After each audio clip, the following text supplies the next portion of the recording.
గురించి ఎంత మాట్లాడినా అది తక్కువే అవుతుందండి. నేనంటూ ఇండస్ట్రీలో ఉన్నాను అని అంటే దానికి కారణం బాలుగారు. నన్ను తన సొంత కూతురులాగా ఆయన ట్రీట్ చేసేవారు.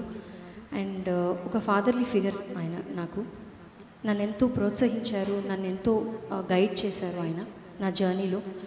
ఆయనతో స్పెండ్ చేసిన ఆ టైం ఏదైతే ఉందో అది నా పూర్వజన్మ సుకృతంగా భావిస్తున్నాను. అది మళ్ళీ నాకు తిరిగి రాదు. And I'm going to cherish all those moments. నా ఎంటైర్ లైఫ్లో I think those are my best moments. And బాలుగారు ఇక్కడ లేరు అనేది నాకు అసలు అనిపించట్లేదు. ఎందుకంటే ఆయన పాటల ద్వారా ఆయన మనతోనే ఉన్నారు. అండ్ రెహమాన్ గారు ఇటీవలే అన్నారు బాలుగారిని మనం యాక్చువల్లీ సెలబ్రేట్ చేసుకోవాలి అని. అది దట్ ఈస్ 200% ట్రూ అండి. ఎందుకంటే ఆయన మనకి వదిలిపెట్టి వెళ్ళిన పాటల గని, పాటల నిధి ఇంత అంతా కాదు. ఆయన పాట వినందే మాకు రోజు గడవదు. ఎంతోమందిని అక్కును చేర్చుకున్న బాలుగారు మా అందరికీ దైవంతో సమానం.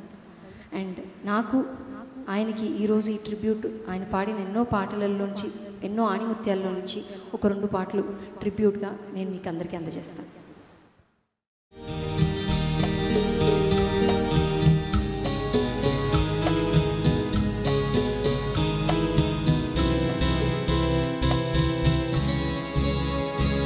ఏ దివిలో విరిసిన పారిజాతమా